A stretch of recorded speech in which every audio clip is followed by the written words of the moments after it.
और चलिए आगे बढ़ते हैं। बड़ी खबर, एयर कनाडा के पायलट पर बड़ा धोखाधड़ी का आरोप लगा है। दरअसल 17 साल तक फर्जी लाइसेंस पर विमान उड़ाता रहा। 900 से ज्यादा उड़ानें भरने का दावा किया गया है। जांच में ये सामने आया है कि करोड़ों की कमाई का इसके पीछे खेल हुआ है। तो कुल मिलाकर कनाडा में विमानन सुरक्षा को लेकर एक चौंकाने वाला मामला सामने आया और 59 साल के जेफरी वॉल पर आरोप यह है कि वो साल 2009 से फर्जी दस्तावेजों के आधार पर पायलट के रूप में काम कर रहा था और इस दौरान उसने बोइंग 767, 777 और 787 जैसे विमानों और 900 से अधिक उड़ानें संचालित की हैं। रिपोर्ट्स के मुताबिक उसने इस समय यानी कि इस अवधि में करीब $20 लाख की कमाई भी की और मामला सामने जब आया, इसके बाद विमानन सुरक्षा और लाइसेंस सत्यापन प्रणाली पर गंभीर सवाल उठने लगे हैं।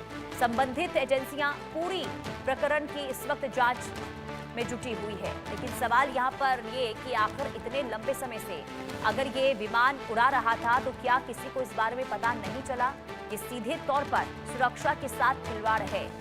फर्जी लाइसेंस बनवाया गया, फर्जी दस्तावेज बनवाए गए, जिसके बाद ये जहाज उड़ाता रहा, लोगों की जान के साथ खिलवाड़ करता रहा और इसके पीछे बताया जा रहा है कि कमाई करना इसका एक मकसद था और जिस वजह से उसने ये फर्जी दस्तावेज बनवाए थे, फर्जी लाइसेंस बनवाए थे। लेकिन सवाल यही कि आखिर इतनी बड़ी लापरवाही कैसे हो गई?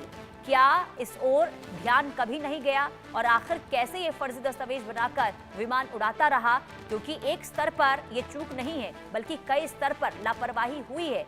कई स्तर पर यहाँ पर आप समझ सकते हैं कि जो चीजें सामने आई है उसे लेकर सवाल ये उठ रहे हैं कि आखिर कितने लोगों के द्वारा इसने मिलकर फर्जी दस्तावेज बनवाए, फर्जी लाइसेंस बनवाए, इसमें आखिर कितने लोग और शामिल हैं? क्योंकि अभी सिर्फ देखिए जो विमान उड़ा रहा था उसका नाम सामने आया है, लेकिन इसके पीछे कई लोग हो सकते हैं क्योंकि दस्तावेज अगर फर्जी बनवाए गए, कहां से बनवाए गए, किसके द्वारा बनवाए गए, एक पूरा समझिए कि गठजोड़ इसके पीछे जरूर हो सकता है। हालांकि इस पूरे मामले को लेकर अभी जांच जारी है, लेकिन जब ये खबर सामने आई तो हर किसी के होश उड़ गए, हर कोई चौंक गया क्योंकि 17 साल तक फर्जी लाइसेंस पर यह विमान उड़ाता रहा और सवाल यही कि आखिर फर्जी लाइसेंस इसे मिला तो आखिर मिला कैसे।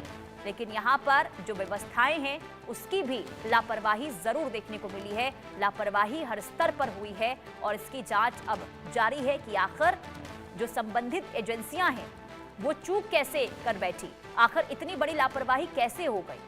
जिसके पास कोई भी लाइसेंस नहीं था, जिसके पास क्या इससे पहले उसने, क्योंकि अगर आप समझिए कि विमान ये उड़ा रहा है तो कितने लोगों की जानों के साथ ये खिलवाड़ करता हुआ अब तक नजर आया। हालांकि गनीमत ये रही कि कोई हादसा नहीं हुआ, लेकिन अगर हादसा होता तो और भी ज्यादा यहाँ पर समझिए कि कई ऐसी चीजें थी, कई ऐसे लूपहोल्स थे जिसे लेकर सवालों के घेरे में पूरा जो संबंधित एजेंसियां हैं वो जरूर सामने आती। बहरहाल रुकते एक छोटे से ब्रेक के लिए, ब्रेक के बाद भी खबरों का सिलसिला आगे जारी रहेगा।